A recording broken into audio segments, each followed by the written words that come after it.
É claro que são muitos os riscos para quem precisa ter contato com a água contaminada nas cidades alagadas. Para a gente ter uma ideia de quão grave isso pode ser, eu começo agora com a Rose Mazzuco, que é médica titular da Sociedade Brasileira de Dermatologia. Doutora, boa tarde, obrigado por conversar com a gente aqui no Conexão Record News. Que tipo de contaminação essas pessoas podem sofrer ao terem contato, com essa água bastante contaminada? Boa tarde, Jonathan e telespectadores. Nós temos inicialmente, nesse momento mais imediato, mais emergencial, nós temos dois grupos de doenças, de infecções que podem ocorrer e as quais nós estamos identificando e tratando. As doenças infecciosas, principalmente decorrentes da imersão ou submersão prolongada, ou mesmo que seja de forma rápida, das pessoas na água contaminada. Lembrando que nunca é demais lembrar que a água da enchente nunca é uma água limpa, é uma água extremamente contaminada.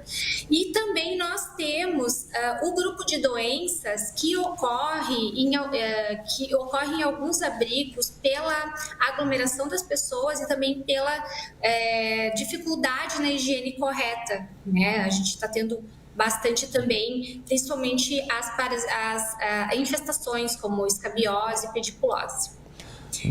No caso da imersão e submersão na água contaminada, nós temos, as principais são as doenças causadas por bactérias, como o tétano, a leptospirose.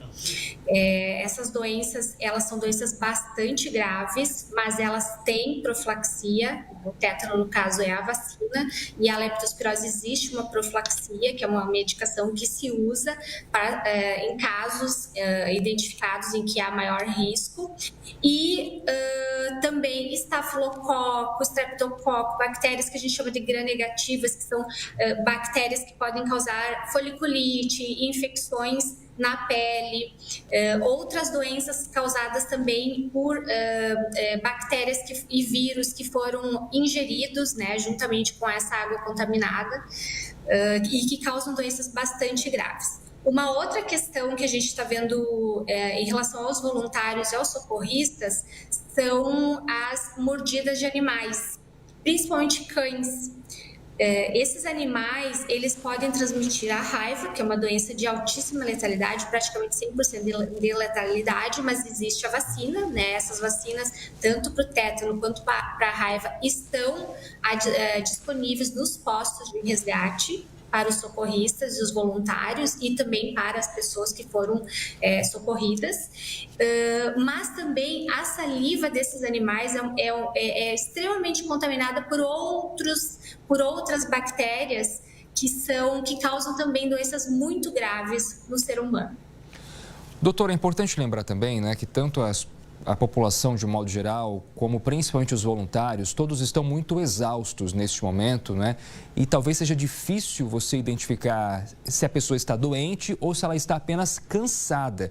Quais são os sintomas que devem acender o alerta de que é preciso procurar uma ajuda médica? Excelente questão, né? Realmente os socorristas e os voluntários estão exaustos, né?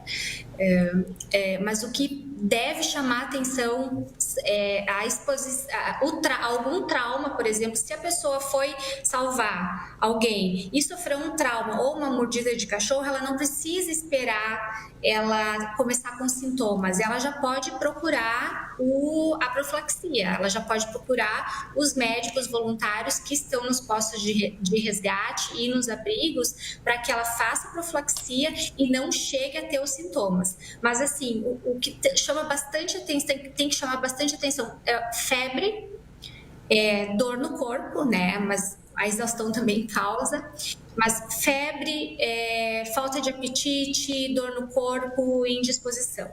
Aí, claro, tem os sintomas específicos de cada doença. Um deles também é a erupção cutânea, então, assim, manchas vermelhas na pele, dor de cabeça, dor atrás dos olhos. Todos esses sintomas são sintomas de alguma doença infecciosa. Então, isso tem que chamar atenção e tem que ser procurado auxílio médico o mais rápido possível. Não há necessidade de esperar pelos sintomas. Se a pessoa se expôs à água contaminada, por um tempo maior, ou se ela se lesionou e essa lesão foi exposta à água contaminada, ela já tem que procurar um médico para que seja feita a prevenção dessas infecções mais graves.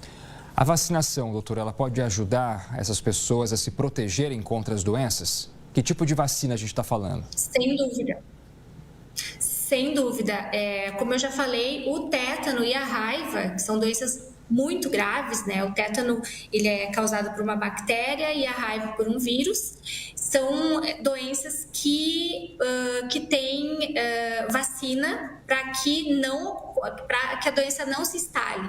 Então, se a pessoa for exposta, ela deve tomar essa vacina imediatamente, assim que possível, para que não se instale a doença. Principalmente no caso da raiva, a letalidade é de 100%. E no caso do tétano, a letalidade também é muito alta. Então, procurar essas vacinas, elas estão disponíveis nos locais, principalmente nos locais de resgate. Então, procurar, e a vacina é feita no mesmo momento que a pessoa procura. A vacina do tétano, doutora, é uma vacina única para a vida toda ou de anos em anos ela precisa ser repetida para garantir uma eficácia para quem recebe?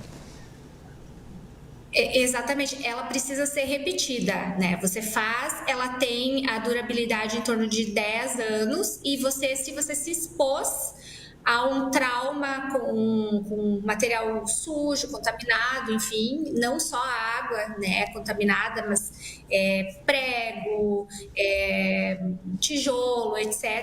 O ideal, se já passou de 10 anos que você fez a vacina, o ideal é você repetir. Isso é importante dizer, porque às vezes a pessoa fala, não, mas eu já me vacinei contra o tétano, né? Só que aí esquece que realmente a vacina precisa ser repetida para que tenha eficácia. Então, acho que é importante a gente tocar nesse assunto também. A senhora falou mais cedo sobre a leptospirose, que é, se eu não me engano, uma doença que é transmitida através da urina do rato e disse que é uma doença grave. Agora, é grave a ponto de levar à morte?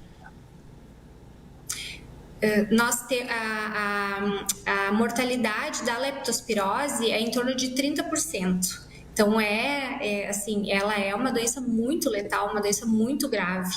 E ela não é transmitida apenas pela urina do rato. Ela pode também ser transmitida por urina de gato, de cachorro e de animais silvestres.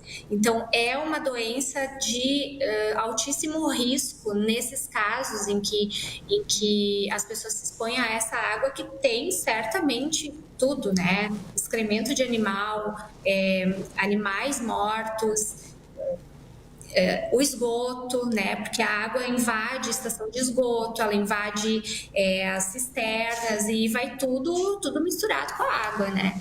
Então, é uma doença bastante grave e existe a profilaxia. Então, por exemplo, agora a gente está vendo nessa imagem a pessoa sendo resgatada e o socorrista também imerso nessa água, né? Então, nesses casos, é importante que se faça profilaxia para a leptospirose. Os postos de resgate e os abrigos têm medicação. Então, essas pessoas, elas podem procurar o médico voluntário nesses locais para receber a profilaxia. Doutora, é claro que é uma situação excepcional essa que a gente está acompanhando, né? Uma catástrofe, sem dúvidas, no que acontece no Rio Grande do Sul, né? Nenhuma dessas pessoas gostaria de estar em contato com essa água contaminada, mas ou faz isso para sobreviver ou nesse ato heróico que é salvar pessoas e animais. Qual que é a dica que a gente pode passar, né? Terminou a operação de resgate, é tentar se higienizar o mais rápido possível. Água e sabão ajuda a limpar essa contaminação? Muito, muito. Nós temos tido muita dificuldade, principalmente em alguns abrigos, em ter água, né? Inclusive para beber. Né? Imagina a água para fazer higiene. Alguns abrigos, muitos deles, não tem chuveiro, inclusive. Então, essa questão da dificuldade de se fazer higiene complica bastante o risco dessas infecções mais graves, mas também das infestações, como escabiose, que é a sarna, e pediculose, que são os piolhos. A gente leva o tratamento, faz o diagnóstico. Nós temos uma força-tarefa dos dermatologistas da Sociedade Brasileira de Dermatologia aqui no Rio Grande do Sul, de mais ou menos 300 voluntários que vão aos abrigos e identificam essas lesões dermatológicas, essas doenças, e já providenciam o tratamento. Mas existe essa dificuldade na higienização, inclusive da roupa de cama, inclusive da toalha. Mas assim, o ideal é quando a pessoa se expôs à água contaminada, é que ela, no momento que ela parou de resgatar, no momento que ela puder, ela tirar a roupa que está molhada, pôr para lavar essa roupa, tomar um banho bem tomado, se lavar, é muito importante. Isso é de importância fundamental. E tentar evitar de submergir a cabeça e a boca para não ingerir também essa água, né? Exato, exatamente. Acho que também a gente entra numa questão agora da importância das doações, né, doutora? A gente tem visto essa onda de solidariedade no Brasil todo e mostra que muitas dessas pessoas, os voluntários, às vezes perdem as roupas no sentido de que a roupa volta tão suja, tão contaminada, que é preciso trocar por uma roupa nova. Então, tudo isso que o Brasil está enviando para o Rio Grande do Sul também ajuda nessas operações de resgate, por isso a doação é extremamente fundamental. Doutora Rose, muito obrigado, viu, por conversar com a gente aqui nesse começo de tarde.